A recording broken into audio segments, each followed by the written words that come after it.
By the magic of a Methodist preacher, I'd been transformed into the state of husband. I looked the same on the outside, tall, skinny, unmuscled. But the magical word suddenly thrust me into the world of the married male, a condition for which I had no prior training. I wrote my parents, but not as often as they wished. At times in their letters, my parents cried out for news of their son. Their letters also included a monthly stipend of $50. It paid the rent. The day following our honeymoon, I placed a classified ad in the Laramie Boomerang, along with our new telephone number, offering my vaunted services to the world as the Penny Ante contractor. No job too big or too small. I bought a dilapidated 1932 Chevrolet Roadster, my first car, for $25. The top was gone, and two of the fenders as well. I built fences, sanded floors, stuccoed houses, repaired plumbing. But I was conditioned to hard work, and Anna wasn't afraid of it, and we didn't complain. To the contrary, I thought we were way out ahead of the pack. Anna took a job as a secretary at the university, and together we earned enough to feed ourselves, pay my tuition, and pay off my debt to the university for the student loans I'd incurred after I'd gone broke playing poker. For the first time in my life, I was devoted to my studies. My grades were excellent. During the school year, I labored weekends at the sponge iron plant where my father had worked before me. Dirty work. I came home at night to our small apartment exhausted, my body black with the iron dust, coughing, my lungs caked with the stuff. It didn't matter. I was going to be a lawyer, big-time lawyer. In the spring of 1949, as we snuggled naked under the conjugal covers, Anna said, "I have good news." Then she threw her arms around me. "Gerry, you are about to become a father." I held on, stunned. "Aren't you happy?" she asked when she finally let me go. I was silent for a long time. At last I came out with the only words I could muster. "How can I be a father when I'm still only a child?" In August of 1949, my family returned from Bolivia. Having sold their home in Laramie before they left, my parents were now homeless, and my father was unemployed. They were living temporarily at Grandfather Spence's small plain farmhouse.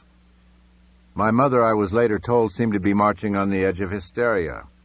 Her bleak view of the family condition had them on the brink of disaster. 2 young children to raise, she and my father almost 50, no job, and no place to live. I hardly recognized my mother when the family came to Laramie on a Sunday afternoon for their first visit after their return. My mother hadn't changed much on the outside. Same out-of-style homemade dresses, same black shoes, but her hair had grayed at the temples and she looked thinner. Still, somehow, she was not my mother. When we hugged, she seemed stiff and distant. "This is Anna, your new daughter," I said. "I'm very glad to meet you," my mother replied politely. She held out her hand and gave Anna a small, formal shake. Perhaps I thought she had always been stiff and distant. She had never been one to hold and to cuddle. She was compassionate. She listened and comforted. Sometimes she kissed me as mothers kissed little children, but I felt no internal passion ever escape from her. I held no memories of her crushing me close to her as I have crushed my own children close to me. I have no memory of her squeezing me so tightly I gasped for air, as I have squeezed my children. How vividly I see my mother standing in the kitchen, Anna standing next to her, her stomach already announcing the generation to come. I wanted excitement, I wanted unconfined exuberance, and I needed it to cover my own rising anxiety. My father held back, but he was smiling. My mother remained polite. At last she forced a small, quivery smile. I reached out for her hand. It was limp and unresponsive. She wasn't there. The eyes appeared blank. She spoke in a flat voice, no life in it. I led my parents into our tiny, dark green living room. My parents sat down on the couch, close together, not knowing quite how to settle in, so uneasy. My brother Tom, 8, and my sister Barbara, 10, huddled up close, staring at me with large blue children's eyes. I smiled back. I brought in kitchen chairs to sit on, Anna and me on this side of the room and them over there. You could feel the tension. We sat for a few minutes in near silence. Then my mother suddenly got up. "We have to go," she said abruptly. "Why?" I said. "You just got here. Can't you stay for supper?" No, it's quite a drive back to Masonville, and the children are tired. Your father wants to go antelope hunting in the morning." Embarrassed, my father also got up. The children followed suit.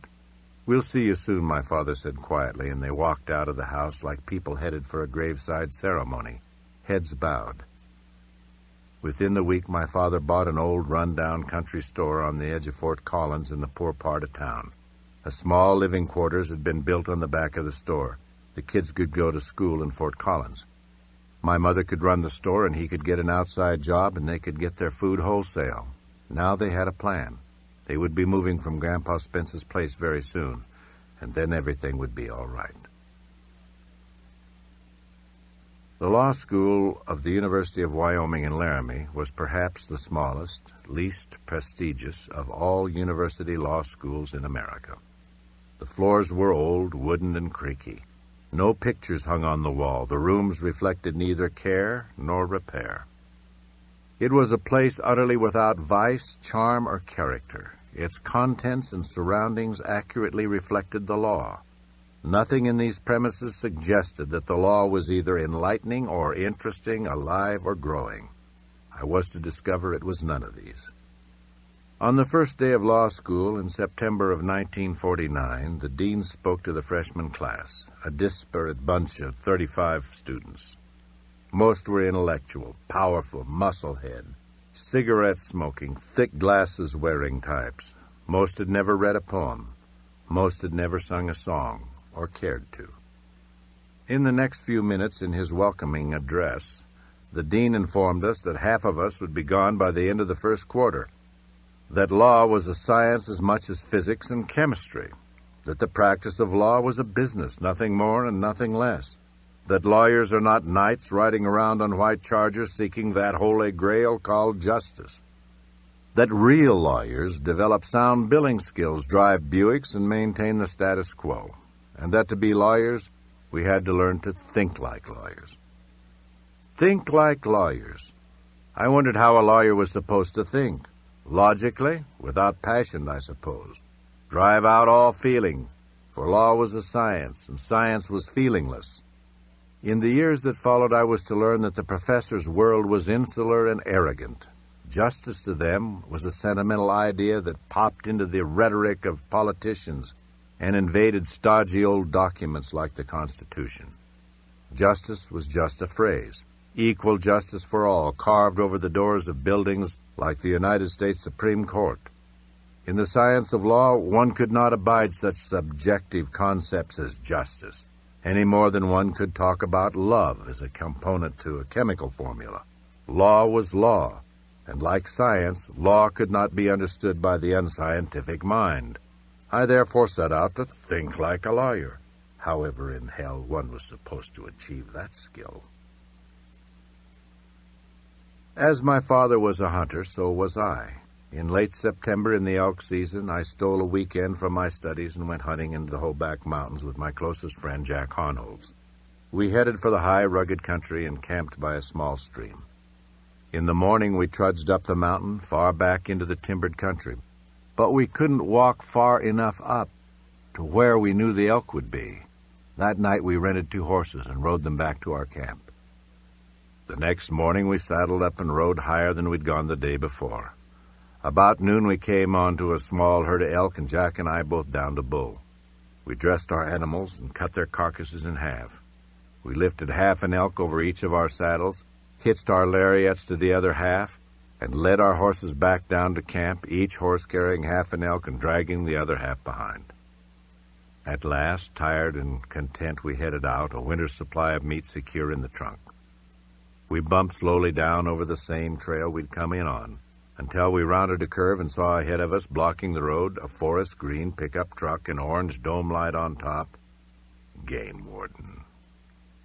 As we sat there, wondering what we'd done wrong, the warden got out of the truck and walked up to us.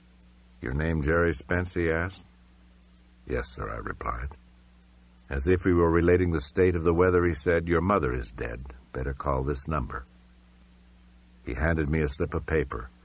What he handed me was more than a number. It was my ticket to hell. The paper bore Grandfather Spence's telephone number. Jack pulled the truck up to the first public phone we could find. My Uncle Hunter answered. "Better get up here, Jerry," he said. "Your mother's gone." "How?" I asked. "Well, Jerry, your mother took her own life." I drove all night. When I arrived, my father was with my brother and sister at Grandpa Spence's little wide-eyed kids, afraid, holding on to him. People weren't talking. My grandmother embraced me without saying anything. My father grabbed hold of me and wept. The sheriff had already been there and gone. The ambulance had taken her body away. "Why?" I asked. No note, no warning. Why? The damnable, unanswered question. "Why?" I asked Uncle Hunter. "Don't know," he said. "Barbara Jean was sleeping with your mother. Tommy was sleeping in the other bed. Barbara woke up in the middle of the night. Mother was gone. Her clothes were gone, too. The kids were talking, wondering where their mother was. That woke up the old folks. They went to the bedroom to find out what was going on. On Monday, your folks were going to start moving into that store your dad bought. Your dad was at the store that night doing inventory. He had to stay over because there was no one to watch the place. That's when she did it, while he was gone." "Who found her?" I asked. "I did," Uncle Hunter said. "She was in the ditch behind the house. She put your father's old 30-40 Craig in her mouth and pulled the trigger." A meat-getting old gun. Heard my father call his rifle that 100 times. Uncle Hunter showed me the place, the ditch under a good apple tree, the same place where once as a child I had walked behind Grandpa Spence, his old mules pulling hard on the ditcher, clearing the ditch for water and for life. Many years later, I talked to my father about that day. 2 of his old friends had been called to help hunt for my mother. He met them after she'd been found. I asked them 2 quick questions. "Is she dead?" "Yes," they said. "Did she suffer?" "No," they said.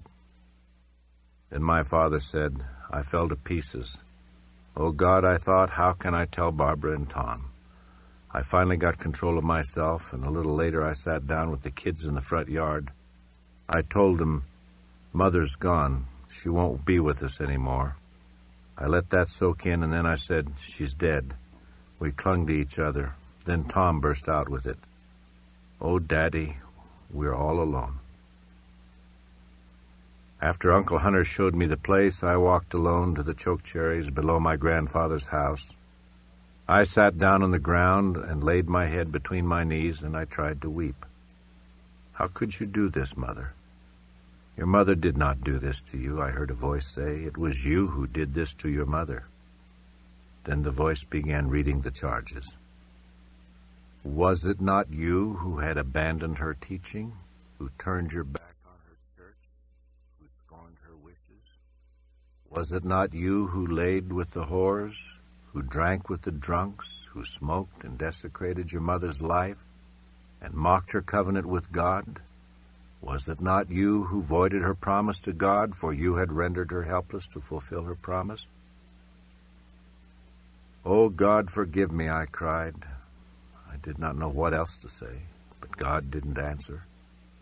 All I heard was the singing of the blackbirds in the chokecherry trees. And my father, how could he forgive me? I had killed his love, his woman, his wife, the mother of his children. Had he not warned me? My sister, my little innocent brother, how could they forgive me? I had murdered their mother as well. At the mortuary, we said goodbye to her. The casket lay open. I stood at my father's left. Tom and Barbara hung on to him at his right. She lay as silent as any corpse. I wanted to speak to her. I wanted to run away, but I was a man and could not run. Then my father began to weep, and then he was kissing her face, her cheeks, her lips. The children stared at their father, at the living and the dead, their eyes like frightened rabbits. I could not touch the corpse. I was afraid to touch what surely I had wrought. I do not remember the service. I could not say who else was there. I cannot remember their taking the casket to the cemetery, or how they buried her next to little Peggy. I cannot remember the hole in the ground. I cannot recall their lowering the casket. I cannot remember leaving.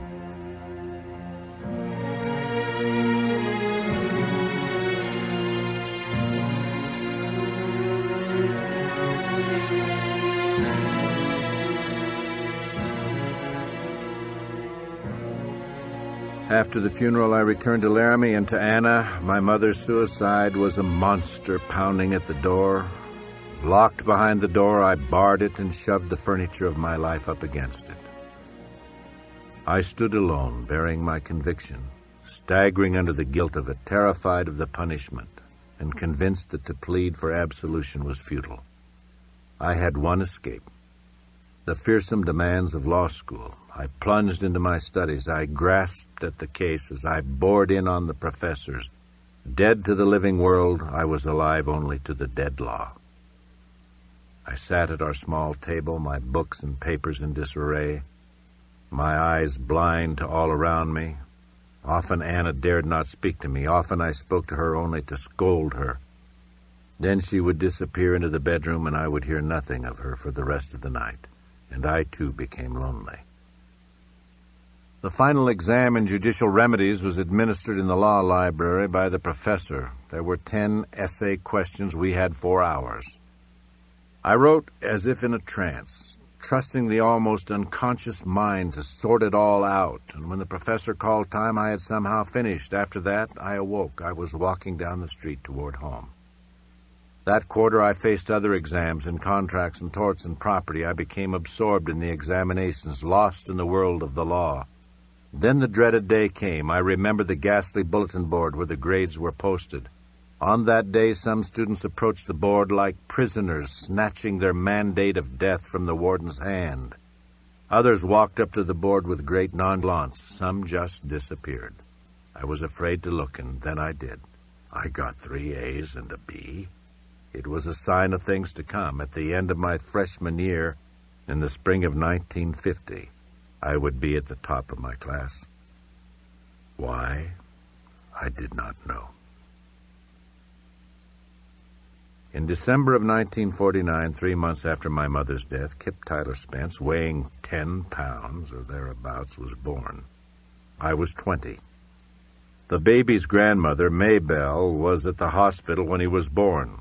We looked at him together through the nursery window, his head wrinkled and red, his eyes shut, squinting against the light. "My God," Maybelle exclaimed, "he's a moose." A few days later, I stood at the nursery door, waiting for the nurse to deliver my new son to me. When she came with the bundle, I held out my arms to receive it, and I was holding my son in my arms. I carried the baby down to the car, Anna at my side. And then I handed the baby to Anna and proudly drove my wife and new son home.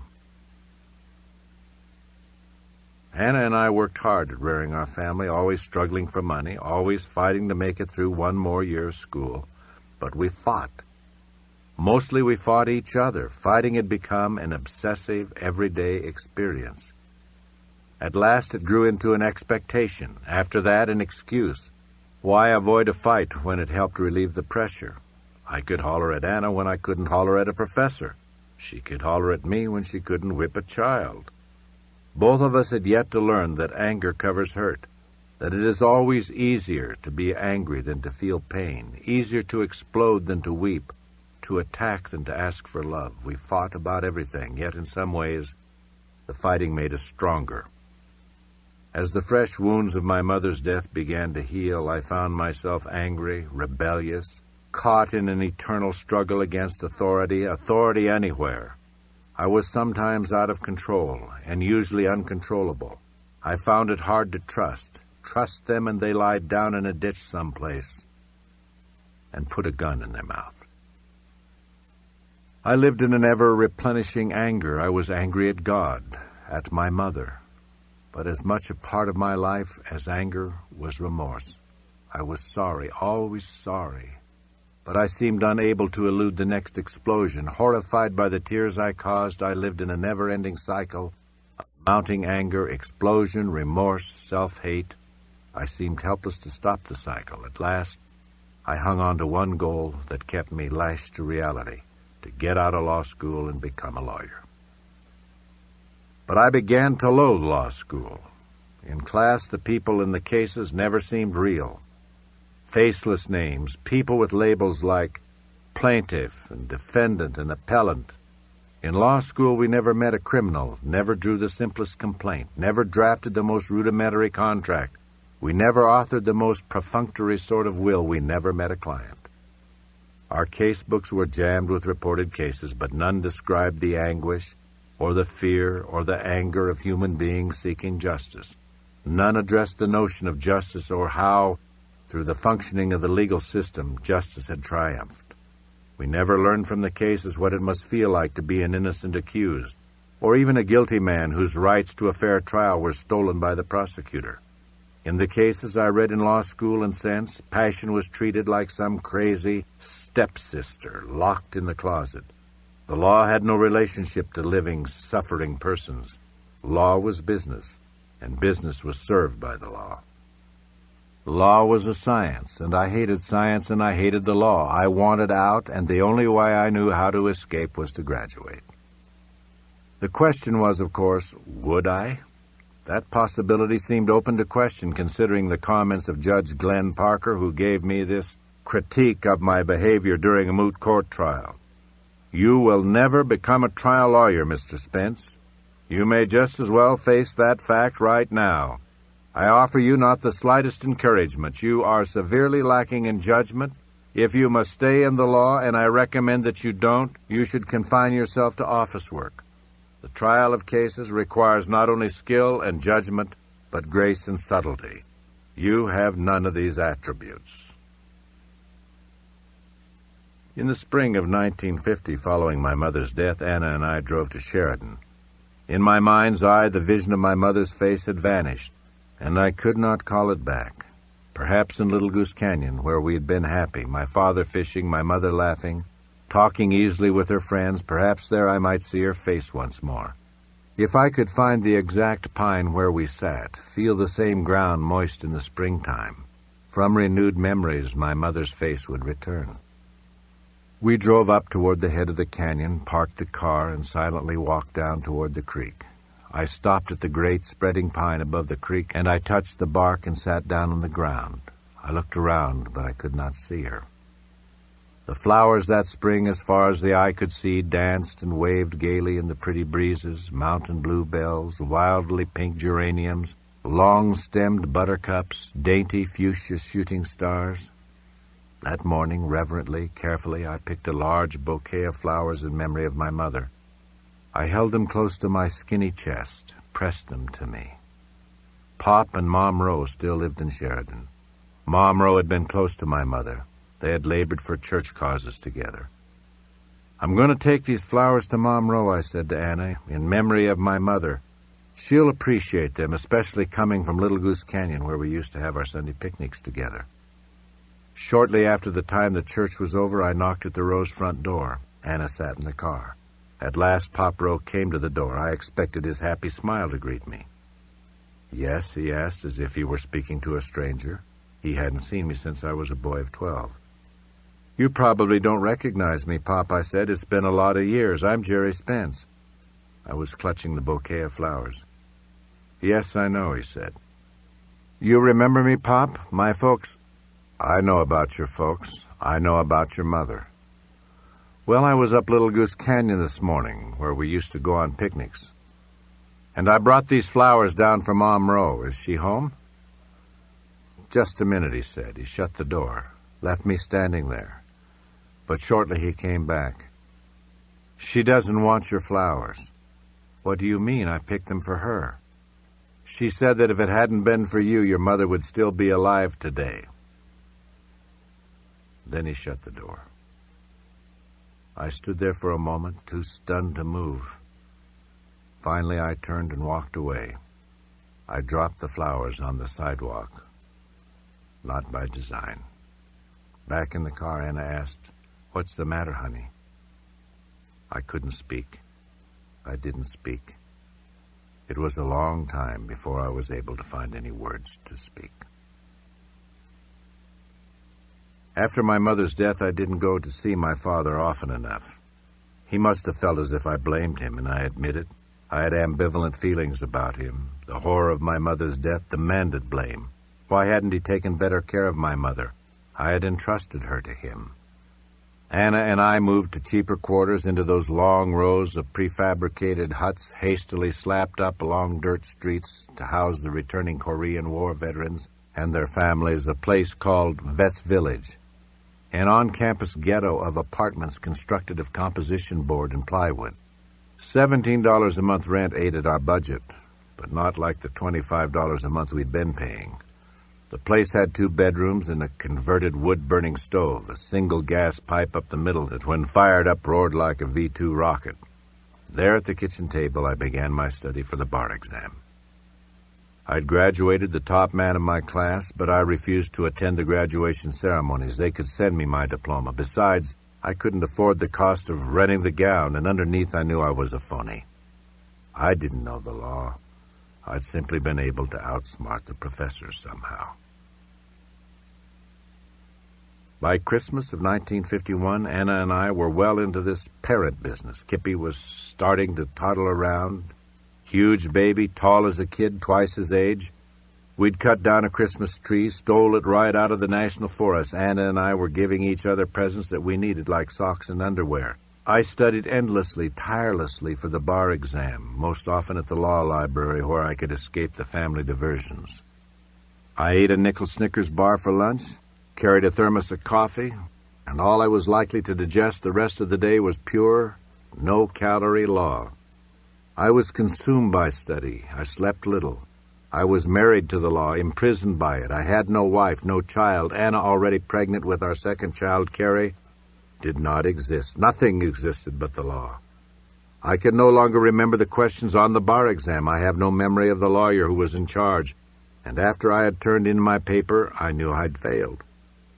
I knew I couldn't fool the real lawyers, as I'd fooled the professors all those years. And I was right. I became the first valedictorian in the history of the Wyoming Law School to fail the bar. The real lawyers had caught me at last. Today, a bar examination failure or two is often standard. Then, flunking the bar was more than a personal defeat. It was something more on the order of irreversible shame. The following August, at the insistence of Anna and her father, I trudged up to the university and took the bar a second time.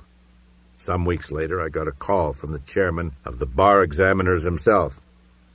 "I want to be the first to tell you, Mr. Spence, you passed the bar this time with flying colors. Best paper we've ever had the privilege to read. Congratulations."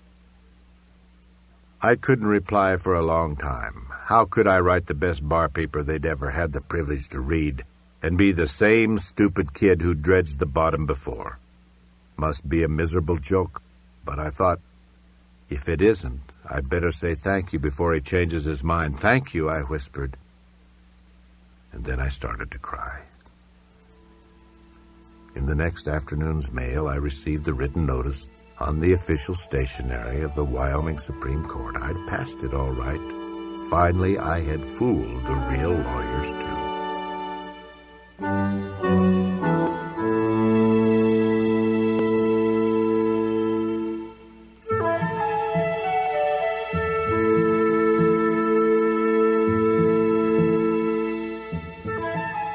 In August of 1952, I went looking for work. A friend suggested I go to Riverton and talk to Franklin Sheldon. I drove to Riverton the same afternoon and found his office on the second floor of the Masonic Temple building where his wife, Elsie, kept watch over him. Franklin B. Sheldon, an ordinary-sized man in his early 50s, had a flat belly, a large hawk nose, and a mouthful of crooked teeth. He kept a package of Pall Malls in his freshly ironed shirt pocket. "Come on in, son," he said, giving me a big toothy smile. "So you're looking for work?" "Well, yes, I am. I just got the results of the bar examination yesterday. Drove up here from Laramie this morning." "How did you do in school?"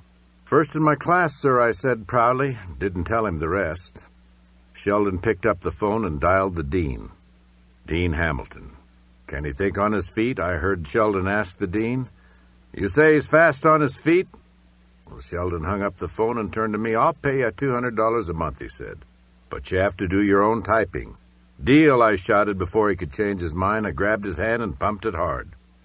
That same night I drove back to Laramie. We stuffed our clothes along with a stack of diapers, my hunting rifles and fishing poles, a few books into our old car, and with Kippy on our lap, Anna and I headed into our new lives.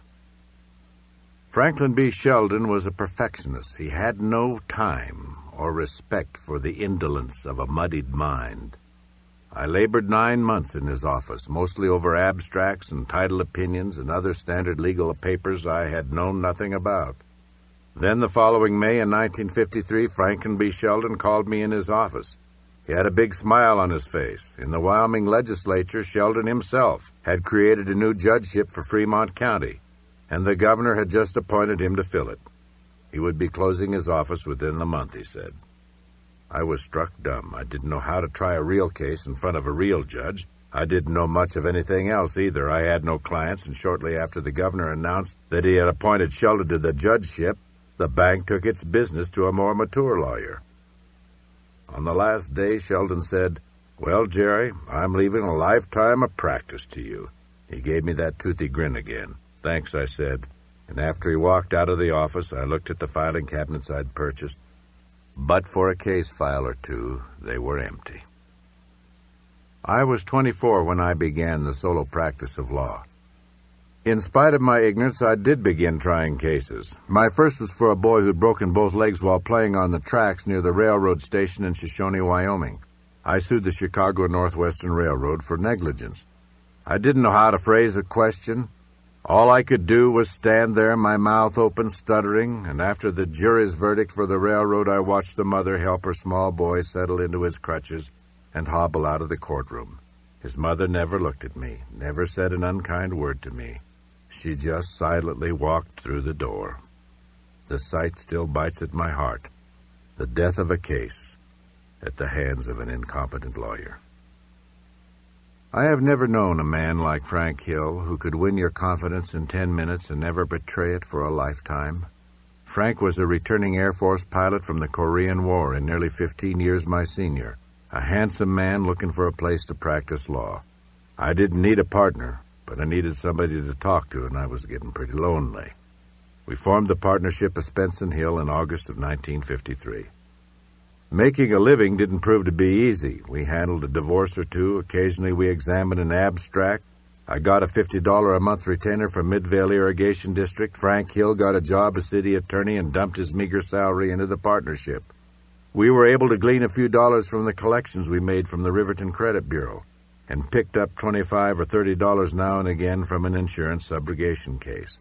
Then I tried my second case, attempting to recover some money for an old farmer who'd sold some hay to a well-known slicker in the county, but who refused to pay the old man for it, and I lost that case too. Both cases I'd lost were on a contingency fee, and if I didn't win and collect for my client, I didn't get paid either. Yet I would have gladly forfeited any fee if only I'd been a better lawyer and my clients could have won even a little justice. During those days, in the early 1950s, Fremont County was wide open. I needed a job, and when Bill Smith, the county attorney, refused to hire me as his deputy, I decided I'd just as well run for county and prosecuting attorney myself. Frank Hill and I didn't have much of anything to do, and so on June 22nd, 1954, at age 25, I announced my candidacy. I made one promise, to clean up the county. I knocked on every door in every town in the county, beginning in Riverton. If no one answered the door, I left a handwritten note on my campaign literature. "Sorry I missed you. Hope you'll vote for me." Then I stuck the note in the door with a check. The check was drawn on the Bank of Good Government and read, "Good for 4 years of honest service to the people." I went teepee-tapping, as they called it in those days. That is, campaigning among the Arapaho and Shoshone Indians on the Wind River Indian Reservation. Despite the conventional wisdom in 1954 that Indians were too ignorant and too lazy to go to the polls. In the end, I won by a landslide, and at 25 I became the youngest prosecutor in Wyoming's history. I had asked for the job, but as the saying goes, a person should be careful what he asks for, lest he gets it. As soon as I took the oath, the down and out came flooding into my office. Most couldn't afford a lawyer, or the lawyer they could afford provided little effective assistance. Justice, therefore, lay often in the hands of the county attorney himself. One of the first cases that came to me as the county's new prosecutor involved a breed, as Indians who lived on the reservation but looked white were called in those days. The man, Howie, had been charged and convicted of writing a bad check and sent to the penitentiary. His sister came to see me. "Who is going to put up the hay this summer?" she asked, as if it were my responsibility. "The cattle will starve this winter," she said. But I discovered that the check had been given to pay a gambling debt.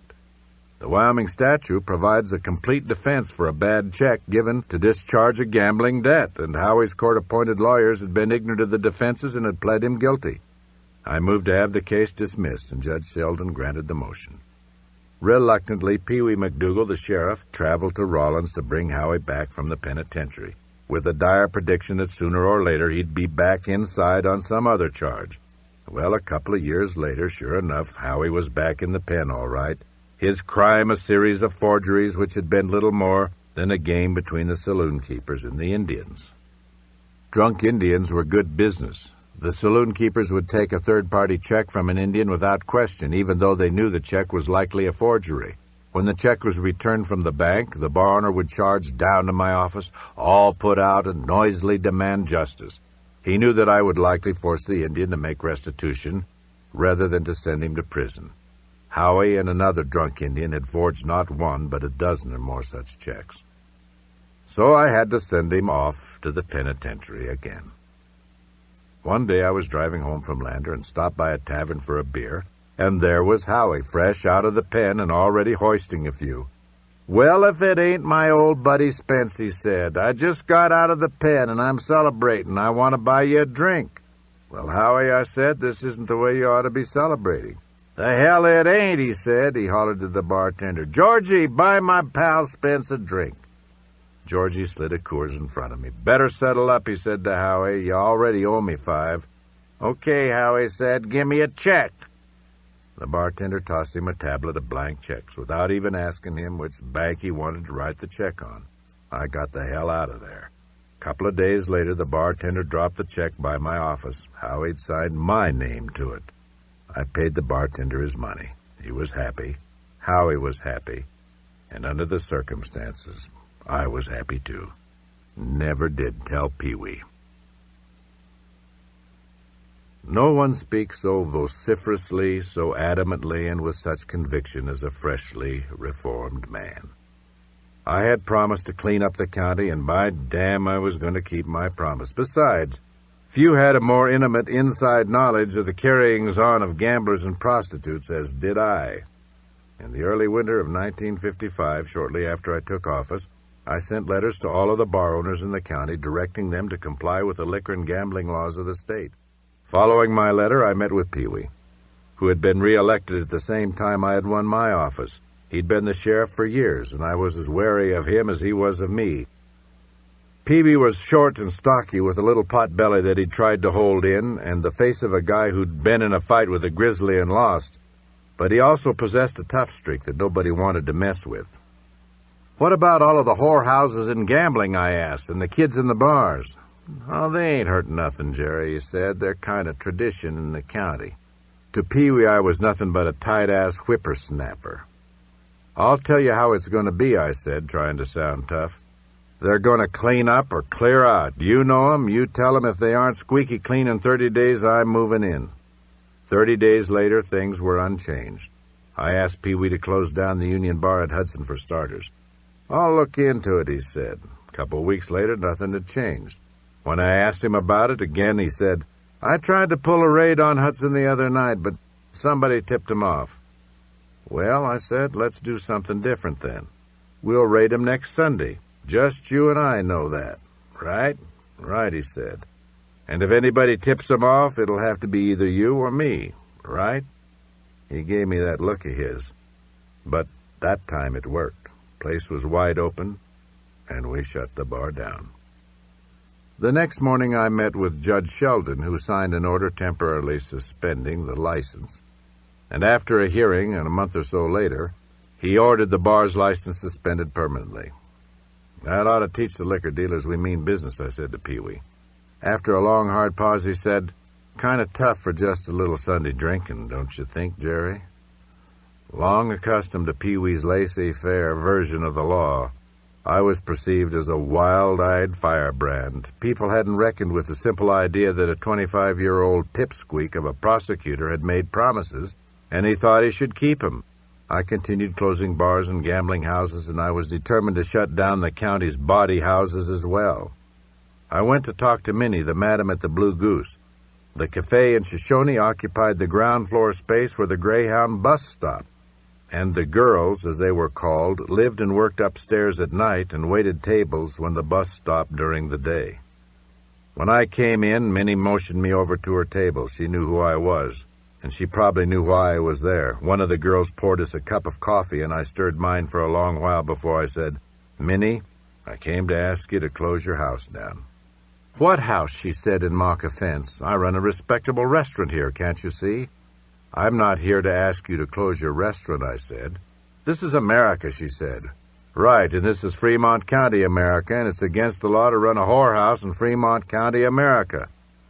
Well, she told me how this was the sheep-raising end of the county and that she serviced the sheep herders and the cowboys, and if she wasn't there with her girls, the Mexican herders would come to town and rape the town's women, and I'd have to answer to them for having shut down the Blue Goose. She was an honest-to-God public servant performing a good and proper service, and therefore, by God, she was not going to close down the house. Well, I knew I had a problem. How was I going to prove she was running a house? Who would testify against her? She counted among her steady customers some of Shoshone's community leaders, as well as some powerful people in Riverton, including a banker and a preacher. Then a plan came to me. The working girls in Shoshone weren't my problem. They were the mayor's problem. The next week I invited the mayor of Shoshone to my house for supper. After supper, when we were alone, I said, "Mayor, I want the Blue Goose shut down." He gave me a friendly smile. "Why, Jerry, how can we do that? That house has been there 100 years. Why, it's just like Mount Rushmore or something." And he laughed.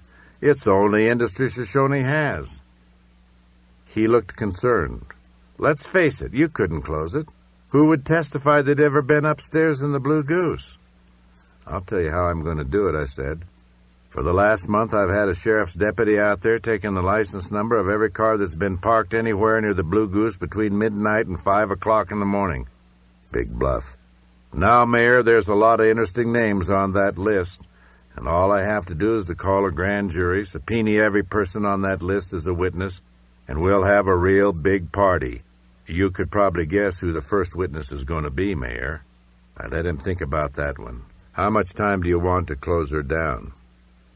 Within the week, the Blue Goose became a relic of the past. The little yellow house in Riverton and the house in Hudson soon followed. I kept getting these threats, which I ignored. I received several anonymous phone calls. I always maintained you're safer when you're getting threats. It's when you're not that you need to watch out. Then on a dark, snowy March night in 1955, I was driving home from Lander, having spent the day in court, when a car pulled up behind me and began blinking its lights and blowing its horn. As I slowed down, the car wheeled around me, cut in front of me, forced me off the road. Just as my car came to a stop, someone in the car fired at me. The bullet entered the left rear window at an angle, missed me by a good foot. The car, I couldn't identify it in the dark, sped away. Pieces of glass and lead showered my neck and head and were scattered throughout the car. I later recovered the spent bullet in the back seat, gave it to Pee-wee, and he sent it off to the FBI for identification.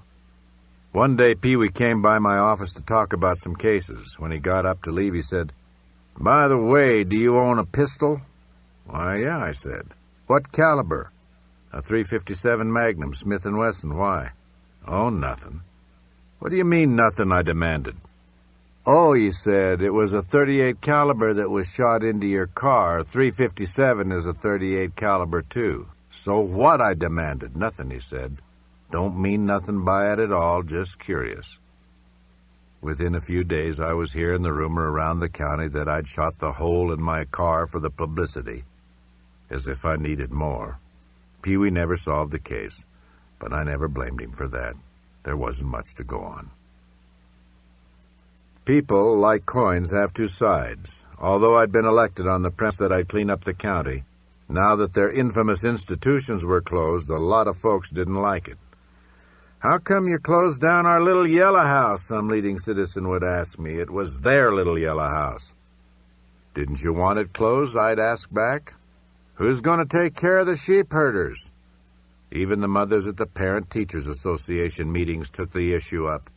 The town's leading mother said, "I know how evil that thing is, and I definitely am not for prostitution in any shape, kind, or form.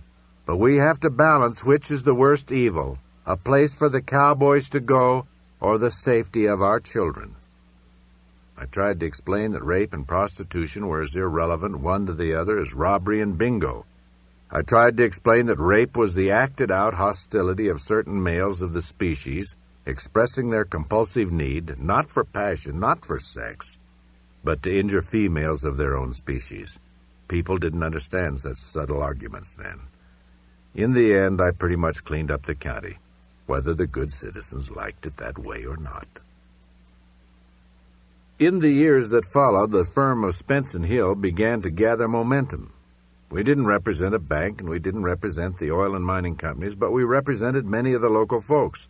State law provided that the county attorney could take on private cases so long as they weren't in conflict with his official duties. Already I was transferring the skills I had been learning as a prosecutor to the civil side of the law. I began trying any decent case that came along. I needed the experience, and Frank Hill and I could use the money. We had those families, like nests full of squawking baby birds, their mouths open and waiting. When it came time to make my decision as to whether or not to run for re-election, I decided against it. 4 years seemed enough. I was constantly at odds with the demands of my job as a prosecutor on the one hand, and my natural compassion for the wretched souls I had to prosecute on the other. Native Americans made up the largest ethnic numbers against whom I brought criminal charges. Poverty and crime are hateful brothers. As for the Native American, that so-called heathen, usually his only crime was that he'd become addicted to the white man's firewater. The Indians felt deep resentment at the white man's cruelty, which was plainly evidenced when the white culture attempted to force the Indian into the slavery of the white man's work ethic. Work was the invention of civilization. It was not work to roam the prairies or hunt for buffalo. It was not work to gather choke cherries. As Shamala, a Nez Perce chief, said when asked why his tribesmen refused to work, especially the young braves with strong bodies well suited for manual labor, "My young men shall never work. Men who work cannot dream, and wisdom comes to us in dreams."